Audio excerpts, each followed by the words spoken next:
Hello दोस्तों, मैं हूं आपका दोस्त धीरज और स्वागत करता हूं मेरे चैनल पे आत्मन स्टडी विद धीरज। तो आज के वीडियो में हम लोग थर्मोडायनेमिक्स वाला चैप्टर शुरू करने वाले हैं। ये जो चैप्टर है ये class 11th, class 12th, JEE mains और जेईई एडवांस इन चारों के सिलेबस के अंदर है। इसका मतलब है कि ये चैप्टर इम्पॉर्टेंट है। इस चीज़ को यानी कि ये चैप्टर इम्पॉर्टेंट है, इसको एक और चीज़ प्रूव कर देती है कि ये जेईई एडवांस के अंदर 12 से 16 मार्क्स की वेटेज रखता है। ओके, और इसका एक और फ़ायदा है कि ये क्लास 11th केमिस्ट्री और क्लास 11th फिज़िक्स दोनों के अंदर ही है। इसका मतलब है कि आप एक बार इस चैप्टर को करोगे और आपके दो चैप्टर्स कंप्लीट हो जाएंगे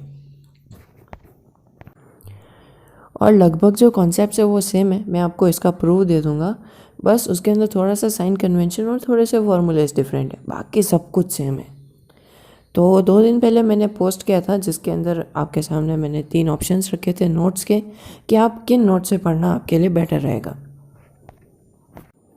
तो ऑप्शंस कुछ ऐसे थे: एनिमेटेड, जेईई नोट्स और एनसीईआरटी टॉपिक वाइज। तो आपने एनिमेटेड को चूज़ किया, और अगर नहीं भी किया हो या फिर इसके अंदर वोट नहीं कर पाए हो तो कोई बात नहीं, टेंशन मत लो। हम लोग पढ़ेंगे एनिमेटेड नोट्स हैं, पर ये तीनों ही नोट्स और भी मेरे सेल्फ नोट्स जो हैं वो डिस्क्रिप्शन बॉक्स में अवेलेबल हो जाएंगे। अभी ये 3 ही हैं क्योंकि अभी तक मेरे सेल्फ नोट्स कम्प्लीटली रेडी नहीं हैं। तो जैसे ही रेडी हो जाएंगे वो डिस्क्रिप्शन बॉक्स में अवेलेबल हो जाएंगे, नहीं तो मैं सेपरेट वीडियो बना के आपको नोटिफाई कर दूँगा। तो चलो अब बिना किसी बकवास के हम लोग वीडियो को शुरू करते हैं। तो उससे पहले चैनल की कितनी बुरी कंडीशन चल रही है वो मैं बता देता हूँ। वैसे मैं जानता हूँ कि इसके ऊपर 3-4 व्यूज़ से ज़्यादा व्यूज़ नहीं आएंगे, बट बी पॉजिटिव, शायद आ भी जाएं। तो देख सकते हो कि चैनल के ऊपर कुछ भी नहीं हो रहा है। सब कुछ जिनके भी मैं ग्राफ देखूँ सारे के सारे डाउन, 3, 3.4, 329 ऐसे व्यूज़ कभी भी नहीं थे। एंड ऑडियंस की अगर मैं बात करूँ तो देख लो कि नॉट सब्सक्राइब्स 26% है, और अगर मैं मोनेटाइजेशन की बात करूं तो देख लो मैं इतना पीछे हूँ। Well, let it be. अभी चैप्टर पे फोकस करते हैं। तो ये रहे एनिमेटेड नोट्स। मैं एक बार ओवरव्यू दे देता हूँ कि देख लो कि ये कैसे नोट्स हैं। इसके अंदर सारे टॉपिक्स कवर्ड हैं और एकदम ईजी वे के अंदर हैं।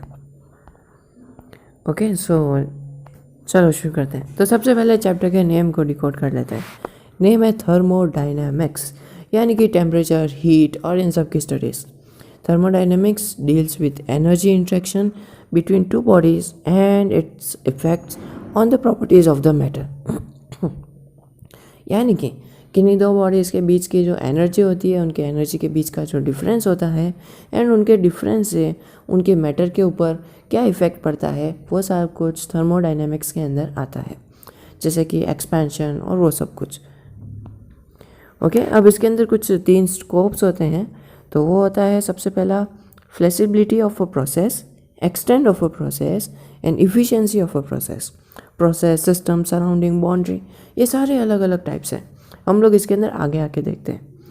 अब देखो, थर्मोडायनेमिक्स के अंदर जो प्रोसेस होता है इनका, उसके 3 सिस्टम्स होते हैं। मेरा मतलब है कि 3 पार्ट्स होते हैं जिनसे इनके प्रोसेस कंप्लीट होते हैं।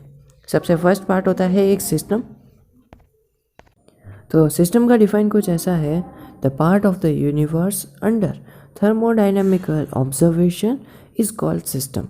यानी कि थर्मोडायनेमिक्स के अंदर जो भी सिस्टम वर्क करता है वो उसको हम लोग सिस्टम कहते हैं, या फिर जो भी ऑब्जेक्ट मटेरियल वर्क करता है उसको हम लोग सिस्टम कहते हैं। और सिस्टम के अलावा जो कुछ भी सराउंडिंग है यूनिवर्स के अंदर उसको हम लोग सराउंडिंग्स कहते हैं। बेसिकली डिफाइंस के अंदर ही वर्ड्स हैं। तो all the part of the universe expect system is called our surroundings. और बाउंड्री, जो सिस्टम की जो बाउंड्री होती है वो the part which separate system and surrounding is called the boundary. It may be rigid और फ्लेक्सिबल। रिजिड जैसे rubber balloon ले लो, उसके अंदर एयर है, वाटर है, कुछ भी हो सकता है, तो वो फ्लेक्सिबल है। कुछ और ले लो, जैसे कोई कार्डबोर्ड, स्टील बॉक्स हो गया, वो रिजिड है। तो वो बाउंड्री है किसी सिस्टम की। उसके अंदर सोच लो कोई आइडियल गैस हो, कोई नोबल गैस हो जिसके ऊपर पिस्टल से कोई वर्क हो रहा हो, कुछ भी हो सकता है। अब आते हैं, देखो मेरे को chemistry, organic chemistry, inorganic chemistry, इनसे कोई मतलब नहीं है। फिजिकल केमिस्ट्री जैसी चीज़ और कोई नहीं। जितना वजह इसमें आता है ना उतना किसी में भी नहीं आता। फिज़िक्स मुझे बहुत पसंद है, केमिस्ट्री का बहुत अलग चलता है। किस किस को फिज़िक्स पसंद है और केमिस्ट्री से नफरत है, नीचे कमेंट बॉक्स में ज़रूर लिखना। टाइप्स ऑफ थर्मोडाइनमिक प्रोसेस, चलो देखते हैं कौन जीतता है, केमिस्ट्री या फिज़िक्स। तो सबसे पहले इसके अंदर रिवर्सेबल प्रोसेस के ऊपर आ जाते हैं, रिवर्सेबल और इरिवर्सेबल के ऊपर। फिर हम लोग क्वास्टैटिक प्रोसेसेस के ऊपर जाएंगे। Reversible process, any changes induced by the process in the universe, यानी कि system plus environment, can be removed by retracting इस पाथ। जैसे समझ लो कि कोई क्ले है, उस क्ले के ऊपर मैंने प्रेशर लगाया तो उसका जो शेप है वो चेंज हो जाएगा, बट मैं उसको अगर वापस उस शेप में लाना चाहूँ तो वो हो जाएगा। वो रिवर्सेबल प्रोसेस होगा हमारी फिज़िक्स के अंदर। तो वैसा ही इस केमिस्ट्री के अंदर भी, यानी कि जो फिज़िकल केमिस्ट्री है उसके अंदर भी होगा। जैसे कि एक सिस्टम के अंदर एक बॉक्स, देखो मैं जब भी सिस्टम कहता हूँ तो एक क्लोज्ड बॉक्स समझ लेना, उसके अंदर कुछ भी भरा हो सकता है। नोबल गैस भरी हुई है, मैंने उसको प्रेशर से कंप्रेस की, उसकी वॉल्यूम डिक्रीज़ हो गई। फिर मैंने मेरा प्रेशर हटा लिया तो वो वॉल्यूम उसकी फिर बढ़ जाएगी और उसका प्रेशर हट जाएगा और वो उसकी ओरिजिनल फॉर्म में आ जाएगी। तो वो रिवर्सेबल में आ जाता है समझने के लिए, बिकॉज बट इसके जो फार्मूलेज हैं वो बहुत ज़्यादा इंपॉर्टेंट होते हैं। और इसके और भी बहुत सारे कॉन्सेप्ट्स हैं जो आप मेरे सेल्फ नोट्स के अंदर देख लेना। अब आ जाता है इरिवर्सेबल प्रोसेस, बेसिकली उसका opposite, any process in which a part or whole of the process is not reversible। जैसे कि देख लो, एनी प्रोसेस इन्वॉल्विंग फ्रिक्शन या फिर free expansion of gas. Free expansion of gas को ऐसे समझ सकते हो कि जैसे इन्वायरमेंट के अंदर या फिर एयर के अंदर मैं किसी गैस को एक्सपेंशन कर रहा हूँ, अब उसको वापस उसके ओरिजिनल स्टेट में लेके आना बहुत मुश्किल हो जाता है। ठीक है, अब इसके अंदर कुछ बेसिक टर्म्स होती हैं। ये जो एनिमेटेड पीडीएफ्स है ना, अगर मैं बताऊं तो बेसिक और एडवांस दोनों का मिक्सचर है, इसलिए इसके अंदर बहुत सारे टॉपिक्स जो हैं वो छूट गए हैं। तो डोंट वरी, मैं उन टॉपिक्स के लिए अलग से सेपरेट वीडियो बनाऊंगा और आपको फार्मूला शीट प्रोवाइड कर दूंगा जिससे आपके न्यूमेरिकल्स फटाफट सॉल्व हो जाए। तो कुछ बेसिक प्रोसेसेस हैं जैसे आइसोबैरिक। तो इसके अंदर क्या होता है, एक पीवी ग्राफ होता है जो प्रेशर और वेलोसिटी को स्टेट करता है कि अगर प्रेशर इतना है तो वेलोसिटी नहीं, volume, sorry I am extremely sorry.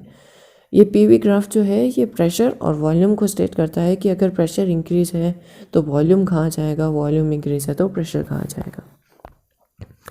तो इस ग्राफ के अंदर अगर प्रेशर जो है वो कांस्टेंट रहता है और वॉल्यूम अगर चेंज होती रहती है तो हम लोग उस प्रोसेस को आइसोबैरिक प्रोसेस कहते हैं, जिसके अंदर work done is equals to P delta V. अब पी एक्सटर्नल होता है और ये फार्मूला बहुत ज़्यादा इंपॉर्टेंट है। अगर आप इनिशियल क्वेश्चंस करोगे तो इसके अंदर ये फार्मूला बहुत बार यूज़ होगा कि W is equals to P external delta V. P external कुछ भी नहीं है, पी एक्सटर्नल जो एक्सटर्नल फोर्स है, एक्सटर्नल प्रेशर है वो है, ओके। और अगर उसी सेम चीज़ के अंदर अगर टेम्परेचर जो है वो कांस्टेंट हो जाता है तो हम लोग उसको आइसोथर्मल कहते हैं। आइसोबैरिक कहेंगे जब प्रेशर कांस्टेंट हो जाएगा, आइसोथर्मल कहेंगे अगर टेम्परेचर कांस्टेंट हो जाएगा। और इसके अंदर डेल्टा यू यानी कि इंटरनल एनर्जी का जो फॉर्म होता है is equals to 0 for ideal gases. इसके अंदर इंटरनल एनर्जी बेसिकली 0 होती है क्योंकि टेम्परेचर कांस्टेंट रहता है। अब अगर वॉल्यूम कांस्टेंट हो जाती है तो हम लोग इसको आइसोकोरिक कहते हैं। इसके अंदर work done is equals to 0, क्योंकि भाई वॉल्यूम ही चेंज नहीं हो रही तो वर्क डन कहाँ से हो जाएगा, कितना भी प्रेशर लगाओ। प्रेशर वाले के अंदर आपको ये याद तो होगा ही, फोर्स एंड इट्स मोशन वाले कोई चैप्टर के अंदर, कि अगर एक बड़ा सा ट्रक है और उसको अगर एक बच्चा धक्का मार रहा है तो वर्क डन विल बी 0, है ना। तो वैसे सब कुछ है कि अगर वॉल्यूम ही चेंज नहीं हो रही तो वर्क डन विल बी 0। अब इसके अंदर एक एडियाबैटिक प्रोसेस भी आता है जिसके अंदर कोई भी हीट एक्सचेंज नहीं होता। उसके अंदर Q is equals to 0। Q मतलब हीट चेंज है, ठीक है, समझ लेना। और जैसा कि मैंने आपको पहले बताया था कि इसके अंदर और भी बहुत सारे प्रोसेसेस हैं बट वो इसके अंदर इंक्लूडेड नहीं है। जो कि यहाँ पे पॉइंट लिखा हुआ है कि there are an infinite number of other processes without any special name. तो उनके तो कुछ नेम ही नहीं है, क्या बात है। जब केमिस्ट्री और फिजिक्स मिक्स हो जाते तो ऐसा ही होता है। Work done in thermodynamic processes. तो देखो इन्होंने यहाँ पे मतलब है ना इतना ज़्यादा मतलब इसको देखो ऐसे अगर मैं बताऊँ ना तो ये डिफ्रेंसीशन है, ठीक है, इंटीग्रेशन लगा के इन्होंने सॉल्व किया है और इनको सीधा सीधा वी और यू कर लेना चाहिए था, बट इतना दिमाग मत लगाओ। ये जो इंटीग्रेशन है या फिर जो कुछ भी लिखा है वो W is equal to P external delta V है। Okay, work done comprising a system is defined to be positive. चलो मैं एक कॉन्सेप्ट समझा ही देता हूँ। ओके, तो कॉन्सेप्ट कुछ ऐसा है कि समझ लो कि एक सिस्टम है, ठीक है, एक सिस्टम है, ठीक है। अगर इसके अंदर वर्क डन हो रहा है, ठीक है, ठीक है, तो उसको हम लोग प्लस लेंगे। और वर्क डन अगर इसके थ्रू हो रहा है, अगर सोचो वर्क इज़ डन अगर इसके ऊपर हो रहा है तो प्लस लेंगे, और अगर इससे हो रहा है तो हम लोग वर्क डन को माइनस ले लेंगे। और अगर हीट इससे एब्जॉर्ब्ड हो रही है तो हम उसको प्लस ले लेंगे, और हीट अगर इससे रिलीज़ हो रही है तो हीट को हम लोग माइनस ले लेंगे। हीट को इस चैप्टर के अंदर हम लोग Q से डिनोट करते हैं, और वर्क डन तो यूनिवर्सली हम लोग W से ही डिनोट करते हैं। ये इसका साइन कन्वेंशन है जो बहुत ज़्यादा इम्पोर्टेंट है। ओके, और इस डायग्राम को दिमाग में बिठा लो क्योंकि ये बहुत ज़्यादा इम्पोर्टेंट है और बहुत सारे न्यूमेरिकल्स में काम आएगा कि अगर सिस्टम के थ्रू वर्क डन हो रहा है तो वहाँ पे माइनस साइन आ जाएगा, और अगर सिस्टम के ऊपर वर्क हो रहा है तो प्लस साइन आ जाएगा। अगर सिस्टम हीट को एब्जॉर्ब कर रहा है तो प्लस साइन, और अगर सिस्टम हीट को रिलीज कर रहा है तो माइनस साइन। ओके, अब आ जाते हैं हम लोग थर्मोडाइनमिक्स के लॉज के ऊपर। तो फिजिक्स का फर्स्ट लॉ जो सबको याद होगा, matter can neither be created nor be destroyed, है ना, ये भी है। और एक और है कि energy can neither be created nor be destroyed, it can transfer from one form to another. वैसे सारे ये लॉज हैं। तो थर्मोडाइनमिक्स के लॉज कुछ ऐसे हैं, the branch of physical science that deals with the relation between heat and other forms of energy such as mechanical, electrical, chemical energy and by extension of relationship between them। Okay, तो इसके अंदर देखो वो कुछ भी नहीं है, बस एक सम इंट्रो लाइन्स है। इसके अंदर आता है zeroth law of thermodynamics, equilibrium के ऊपर है, केमिस्ट्री की तरफ जाता है। If two systems are in thermal equilibrium with third system यानी कि 3 के कॉम्बिनेशन में, then they all are in thermal equilibrium with each other. This law helps to define the notion of the temperature। Basically देख सकते हो कि A, B और C तीनों ही इक्विलिब्रियम में हैं, तीनों ही सेम स्टेट ऑफ टेम्परेचर के अंदर है। इसके अंदर फर्स्ट लॉ ऑफ थर्मोडाइनमिक्स, और ये सबसे ज़्यादा इंपॉर्टेंट है, first law of thermodynamics states that overall amount of energy is conserved. Energy conserved रहेगी, है, हमेशा रहेगी। Therefore energy can not be created nor destroyed, only lost to an outside system।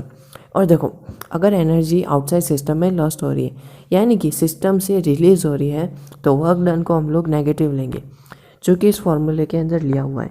But आपको कहीं भी जगह, आप बहुत सारी जगहों पे देख सकते हो कि डेल्टा यू यानी कि internal energy is equals to Q plus W.